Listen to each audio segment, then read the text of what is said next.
conversation happens somewhere you're not in the room. A decision gets made about you without you. And when it's over, you find out that you were expendable, that you were, in the end, replaceable. And it stings because you told yourself you were valuable. You worked hard. You showed up. But hard work and showing up, it turns out, are not the same thing as being irreplaceable. Now, I want to be careful here because I'm not talking about job security. I'm not up here to give you tips on how to keep a paycheck. That's a small ambition, and you didn't come here for small ambitions. What I'm talking about is something much bigger.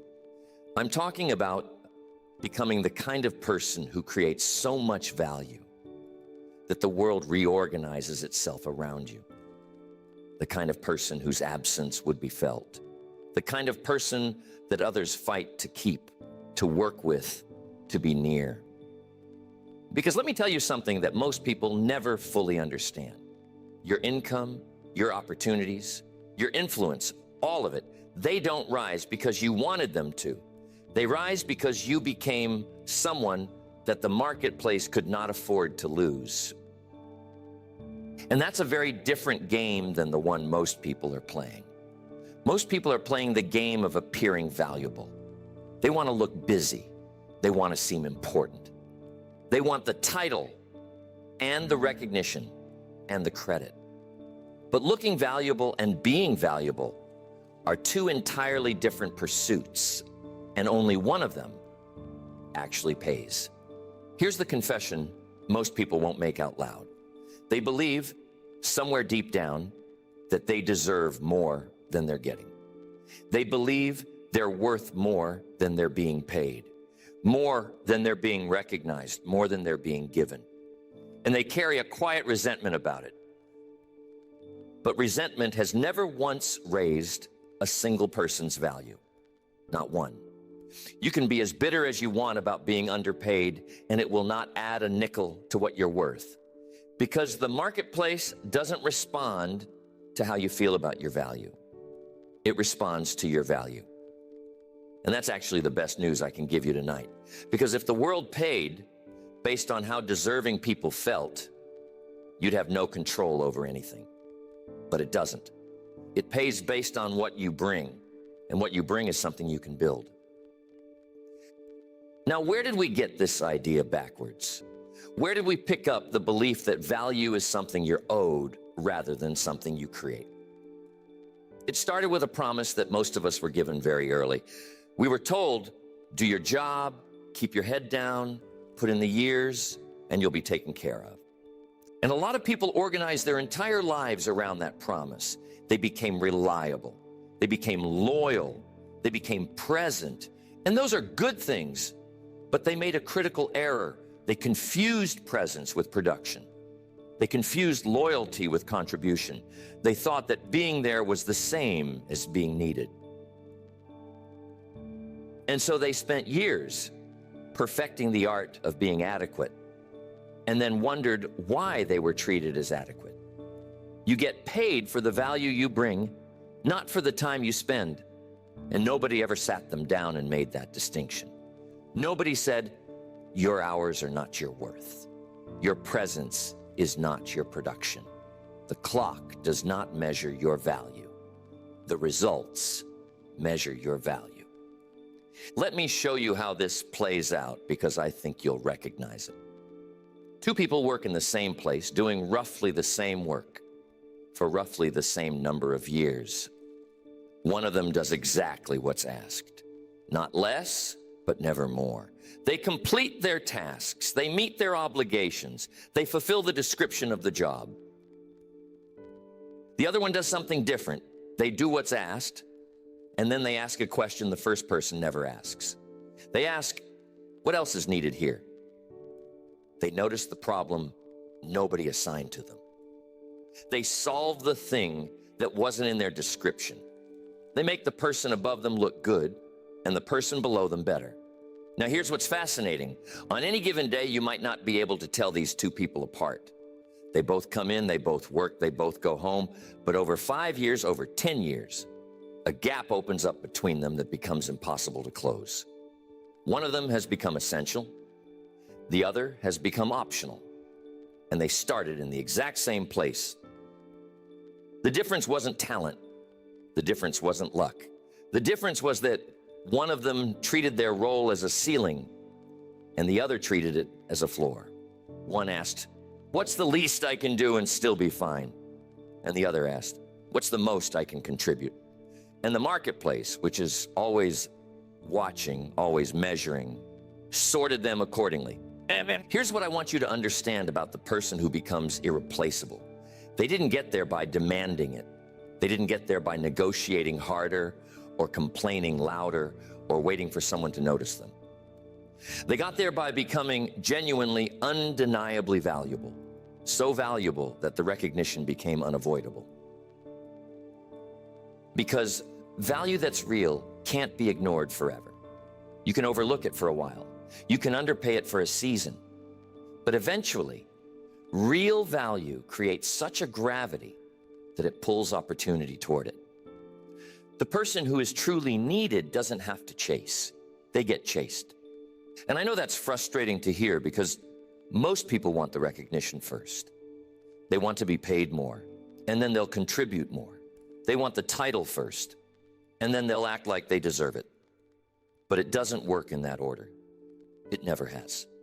The value comes first, always. The reward follows the value, the way a shadow follows a man. So the question you have to answer, and answer honestly, is this. Are you trying to get paid for who you are, or are you working to become someone worth paying?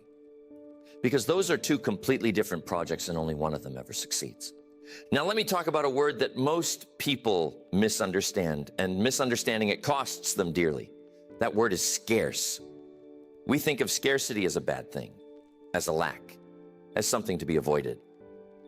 But in the marketplace, scarcity is exactly what creates value. The things that are common are cheap. The things that are rare are precious. And here's the uncomfortable truth. If everything you offer is common, everything you offer will be treated as cheap. If your skills are the same skills everyone has, if your effort is the same effort everyone gives, if your attitude is the same attitude everyone brings, then you have made yourself common. And common things are easy to replace.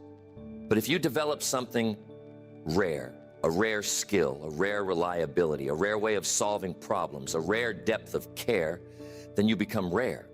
And rare things command a premium. Rare things are protected. Rare things are held on to with both hands. Nobody easily lets go of something they know they can't find anywhere else. So the work of becoming irreplaceable is really the work of becoming rare. It's the deliberate decision to stop being interchangeable, to stop offering what everyone offers, to develop a combination of skills and character and results that simply isn't sitting on every corner. And most people never do this because becoming rare requires becoming uncommon. And becoming uncommon is uncomfortable. It means doing the work that others won't do. It means developing the discipline that others won't develop. It means holding a standard that others find exhausting. The path to rare runs directly through the territory that common people avoid. Let me tell you about a young man I knew years ago. He started at the very bottom of an organization, the lowest position, the smallest pay, the least respect. And by every reasonable measure, he had nothing going for him. No connections, no advantage, no head start. But he did something that separated him almost immediately. While everyone around him was doing the minimum, he was studying the maximum. He watched the people above him. He learned what they did, how they thought, why they made the decisions they made. He took on tasks nobody wanted. He solved problems nobody asked him to solve. And he did it without demanding anything in return. For a while, it looked like a waste. People probably thought he was foolish, working harder than his pay required, giving more than his position demanded. But he understood something they didn't. He understood that he wasn't working for his current pay. He was working for his future value. He was building himself into someone who would be impossible to overlook. And within a few short years, he wasn't at the bottom anymore. Not because someone did him a favor, not because he got lucky, but because he had made himself into the kind of person the organization couldn't run without. He had created a dependency in the best sense of the word. He had become the answer to too many important questions. That's what value does. It doesn't ask for promotion. It makes promotion inevitable. It doesn't beg for a raise. It makes the raise a matter of self-interest for the people who pay it. Because nobody, and I mean nobody, wants to lose the person they can't do without. Now let's get specific about what actually makes a person valuable. Because I don't want to leave this in the abstract. Value isn't mysterious. It isn't a personality thing. It isn't something you're born with. It's built out of specific components. And I want to name them for you, one at a time. The first component of value is the ability to solve problems that other people can't solve. This is the foundation of everything. Because the marketplace, at its core, pays for problems solved. That's it. That's the whole transaction. The bigger the problem you can solve and the fewer people who can solve it, the more you're worth. Most people spend their careers solving small problems, and they solve the same small problems everyone else can solve. And so they earn what everyone else earns. But the person who becomes irreplaceable has done the work of developing the capacity to solve big problems, hard problems, the kind of problems that make other people nervous. And here's the thing about hard problems. They're hard on purpose. They keep most people away. And that's exactly why they're so valuable to solve. If you want to increase your worth, don't run from the difficult problems. Run toward them. Become the person who steps forward when everyone else steps back. Because the person who solves what others avoid becomes what others need. The second component of value is reliability. And I want you to understand how rare this actually is. Most people are reliable when it's convenient. They deliver when the conditions are good, when they feel like it, when nothing gets in the way. But reliability under good conditions isn't reliability. It's just cooperation with circumstances. Real reliability is when you can be counted on regardless of the conditions. When your word is good on the hard days as well as the easy ones. When people know with complete certainty that if you said you'd do it, it's done. That kind of reliability is so rare that it becomes a form of currency all by itself. Because think about what it does for the people who depend on you. It removes worry. It removes doubt. It lets them stop checking, stop wondering, stop managing you. And that peace of mind is enormously valuable. People will pay a premium. They will hold on with everything they have to keep someone who never makes them worry. Your reliability isn't just about the work getting done. It's about the trust it builds. And trust is the most valuable thing you can offer anyone.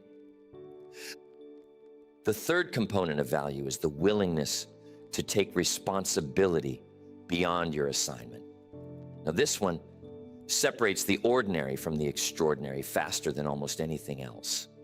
Most people draw a very clear line around their responsibilities. This is my job. That is not my job. And they defend that line with real energy. But the person who becomes irreplaceable doesn't defend the line. They dissolve it. When something needs to be done and it falls into that gray area of not technically my responsibility, they do it anyway. They pick up what others put down. They own outcomes, not just tasks. They think like the person in charge, even when they're not. And this changes how others see them completely. Because when you take responsibility beyond your assignment, you signal something powerful. You signal that you can be trusted with more. And trust with more is exactly how you get more. Nobody hands significant responsibility to someone who guards their little corner of the map. They hand it to the person who has already shown they'll take care of the whole territory. The fourth component of value is the ability to make the people around you better. This is a form of value that most people never even consider, but it's one of the most powerful forces there is. Because your individual contribution has a ceiling. There's only so much one person can produce, but your ability to elevate others has no ceiling at all. The person who lifts everyone around them, who makes the team stronger, who develops the people beneath them, who supports the people beside them, that person becomes worth far more than their own output. Because they multiply the output of everyone they touch. And a multiplier is always more valuable than an adder. Always. If you want to become someone they can't afford to lose, become someone whose presence raises the whole level of the room. Become the person that others become better around. Because when you leave and everyone gets worse, everyone can feel it. And that's a loss no smart person is willing to accept. The fifth component of value is the willingness to keep growing when you don't have to. Most people stop growing the moment they reach a comfortable level of competence. They learn enough to do the job and then they coast. And coasting is the beginning of becoming replaceable. Because a person who has stopped growing is a person whose value has been fixed. And a fixed value in a changing world is a value that's actually declining. But the person who becomes irreplaceable never stops growing. They're always adding skills. They're always deepening their understanding. They're always becoming more capable this year than they were last year. And because of that, their value keeps rising while everyone around them stays flat. 5 years of continuous growth against 5 years of comfortable coasting produces two completely different people, even if they started out identical. So there are your 5 components: solving hard problems, being reliable under all conditions, taking responsibility beyond your assignment, making others better, and never stopping your growth. Master those 5, and you will not have to ask anyone to value you. Your value will announce itself. Now, I want to address the thing that stops most people from doing any of this, because it's a real obstacle, and I don't want to pretend it isn't. Most people won't invest in becoming valuable because they don't want to give more than they're currently getting. They think, why should I do more when I'm not being paid more? And on the surface, that sounds fair. It sounds logical. But it's the exact thinking that keeps a person stuck forever. Because here's the sequence, and you cannot reverse it, no matter how much you want to. You become more valuable, and then you get paid more. Not the other way around. If you wait to be paid more before you become more valuable, you will wait your entire life. You'll be standing there with your arms crossed, demanding recognition for value you haven't yet created, and the marketplace will simply walk right past you. The person who becomes irreplaceable understands this deeply. They're willing to give more than they're getting for a while because they know that giving more is the only way to eventually get more.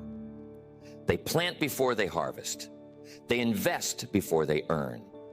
They pay the price before they receive the reward because they understand that this is the only order in which the transaction ever happens. And this requires a kind of faith, but not blind faith. It's faith grounded in how the world actually works. It's the confidence that value, once created, cannot stay hidden forever. That the effort you put in ahead of the reward is not wasted, but stored. That you are building an account that will one day pay out, even if the balance isn't visible yet. Now, let me warn you about a trap, because it's a trap that catches a lot of ambitious people. The trap is becoming valuable in a way that only serves your own advancement, without genuinely serving the people around you. There's a kind of person who studies value, who learns the mechanics of it, and then uses it purely as a tool for their own climb. And that person may rise for a while, but they don't become irreplaceable. They become tolerated. Because value that's purely self-serving is fragile. The moment a better opportunity for that person comes along, everyone knows they'll take it because they've made it clear that their loyalty is to themselves. But value that genuinely serves others creates something the first kind never can. It creates devotion. It creates the desire in others to keep you, to protect you, to make sure you never have a reason to leave. The person who is truly irreplaceable isn't just skilled. They're trusted. They're not just capable. They're cared about. And that combination, real capability married to real care, is the rarest and most valuable thing a human being can offer. It's the thing that makes someone say, I don't care what it costs. We are not losing this person. So don't just become skilled. Become someone whose skill is in service of something larger than yourself. Because self-interest can make you useful, but only genuine contribution can make you irreplaceable. Let me shift now to something practical, because I've told you what value is, and I've told you why it matters.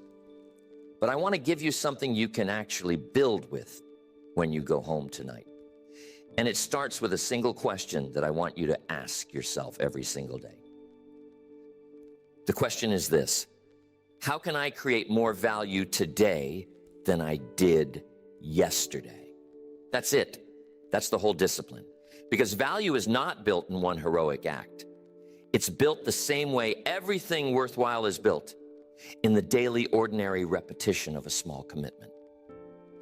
1% more contribution. One more problem solved. One more person helped. One more skill sharpened. And if you ask that question every day and answer it with real action, something remarkable happens over time. You wake up one day and you're a different person. You're operating at a level the old you couldn't have imagined. And it didn't happen in a dramatic leap. It happened in the accumulation of 1,000 ordinary days of deliberate growth. Most people never ask this question at all. They ask a different one. They ask, how can I get through today? Or, how can I do the minimum today? And those questions produce a minimum life. The questions you ask yourself determine the life you build, because your questions direct your attention, and your attention determines your action, and your action determines who you become. Now here's what I want you to do, and it's simple but powerful. I want you to become a student of the problems around you. Wherever you are, whatever you do, start paying attention to what's broken, what frustrates people, what slows things down, what doesn't work the way it should. Because every one of those problems is an opportunity to create value. Most people see problems and complain about them. They point them out. They talk about how somebody should fix them. But the person who becomes irreplaceable sees a problem and thinks, that's mine. I'm going to be the one who solves that. And every problem they solve, they add another brick to the structure of their own value. Because you have to understand, problems are not obstacles to your success. Problems are the raw material of your success. They are the very thing you get paid to handle. A world with no problems would be a world with no value to create. So stop resenting problems and start collecting them. Start seeing every difficulty as a chance to demonstrate what you're worth. Here's another practice. I want you to develop the habit of doing more than you're asked, quietly, without announcement, not to be seen, not to be praised, but because you've decided that this is simply who you are, a person who over-delivers, a person who gives full measure and then a little more. Because when you consistently do more than expected, you reset the expectation. You establish a standard, and soon the people around you come to rely on that standard, come to expect that little extra, and can no longer imagine getting along without it.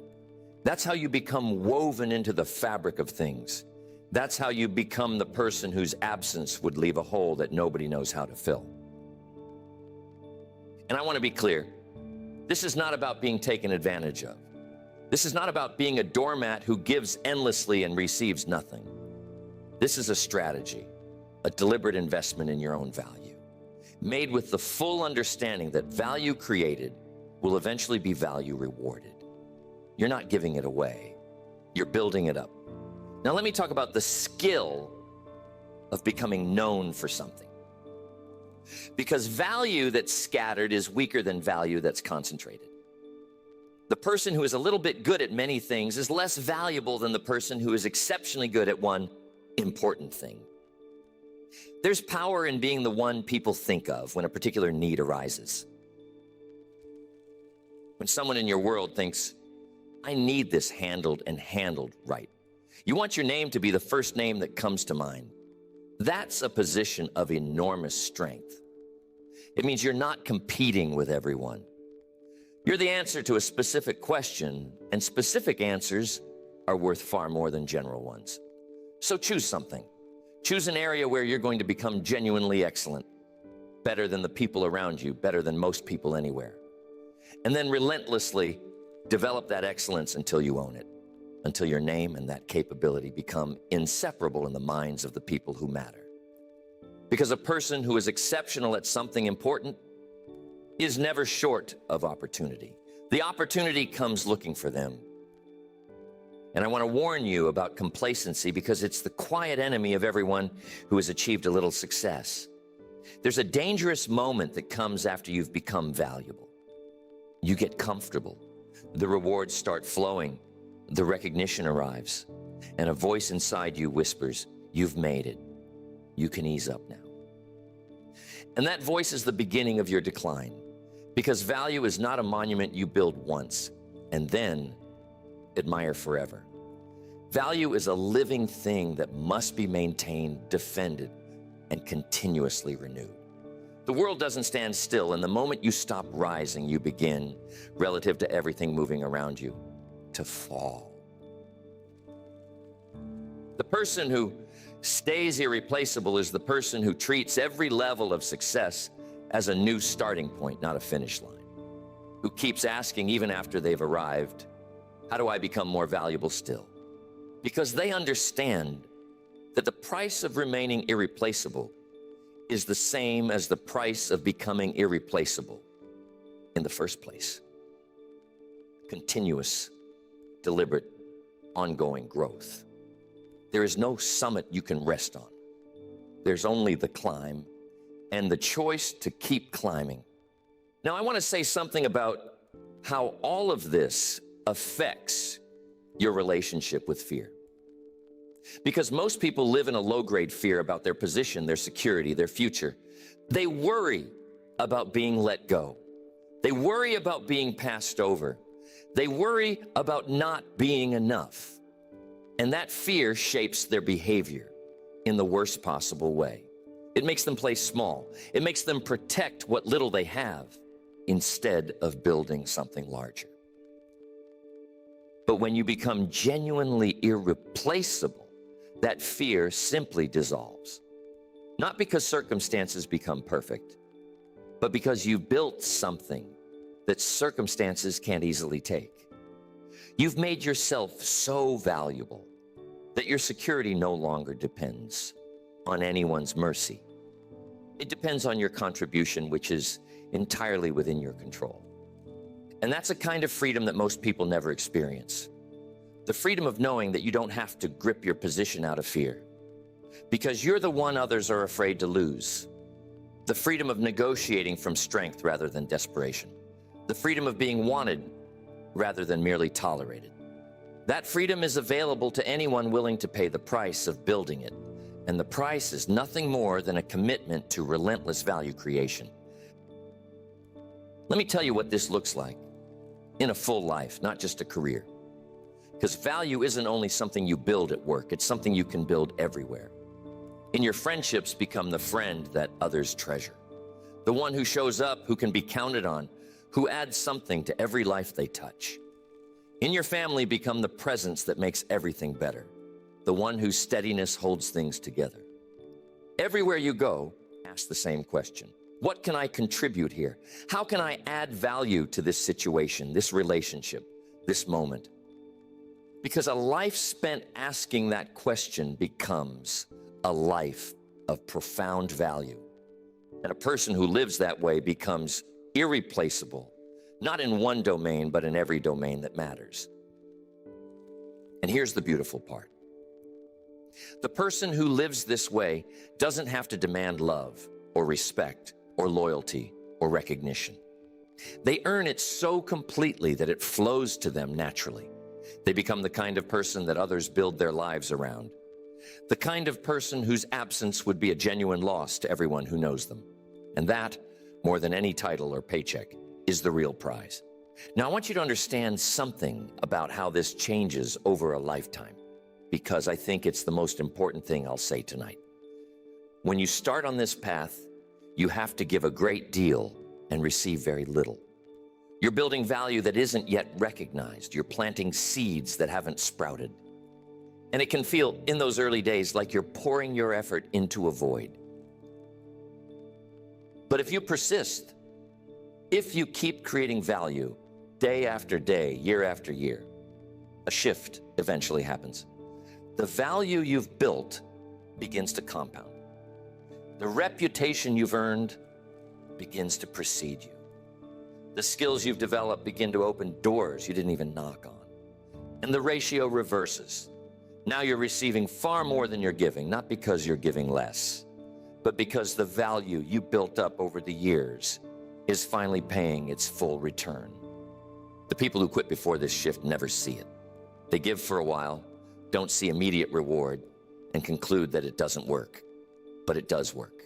It just works on a longer timeline than impatience allows.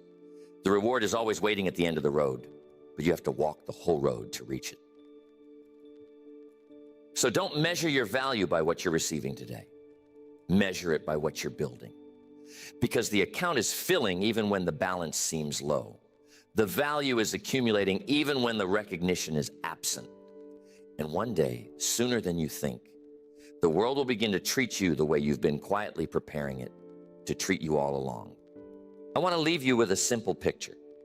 Somewhere, in some conversation you'll never hear, people are going to decide how much you're worth, how much to pay you, how hard to fight to keep you, how much of their future to entrust to you.